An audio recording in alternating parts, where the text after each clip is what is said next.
Hi అండి, నమస్తే.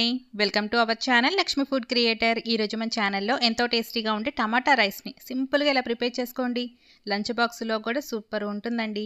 Video అనేది ఎక్కడ స్కిప్ చేయకుండా మీరు కూడా చూసి ట్రై చేసేయండి. ముందుగా స్టవ్ వెలిగించుకుని ఒక బాండీలో 2 టేబుల్ స్పూన్ల దాకా నూనెను వేసుకోండి.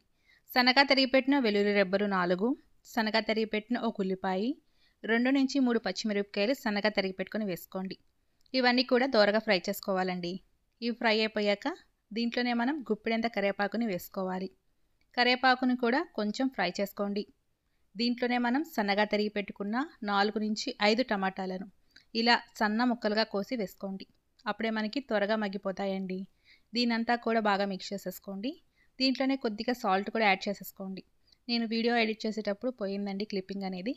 సాఫ్ట్గా ఈ టమాటాలన్నీ కూడా ఇలా మగ్గిపోయాక దీంట్లోనే మనం 1 టేబుల్ స్పూన్ దాకా ట్రిక్ మసాలా యూజ్ చేస్తున్నామండి. ఈ మసాలా ఒక్కటి యూజ్ చేస్తే చాలండి. ఇంకా ఎటువంటి మసాలాస్ కూడా వేసుకోవాల్సిన పని లేదు. ప్రిజర్వేటివ్స్ ఎటువంటి యాడ్ చేయరండి దీంట్లో. జస్ట్ 1 టేబుల్ స్పూన్ దాకా ఈ పౌడర్ని దాంట్లోకి వేసేసుకొని మిక్స్ చేసేసుకొని దీంట్లోనే 1/4 టేబుల్ స్పూన్ దాకా కారాన్ని కూడా వేసేసుకోండి. ఇప్పుడు దీనంతా కూడా మిక్స్ చేసేసుకొని ఉడికించిన రైస్ని కూడా దీంట్లోకి వేసేసుకోవాలండి. ఇప్పుడు దీనంతా కూడా బాగా మిక్స్ చేసేసుకోండి. రైస్ అంతా కూడా పూర్తిగా మిక్స్ అయిపోయాక కన్సిస్టెన్సీ ఈ విధంగా ఉంటుంది. ఇక్కడ మనం ఉప్పు కారం అనేది ఒకసారి చూసేసుకొని అడ్జస్ట్ చేసేసుకోవడమే.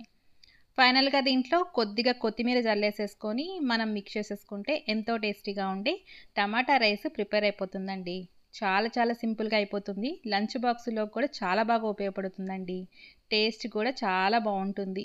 ఎటువంటి మసాలాస్ మనం యూజ్ చేయలేదు కదా, జస్ట్ ఒక ట్రిక్ మసాలాతోనే ఈ రెసిపీ అంతా కూడా చేసేసుకున్నాం.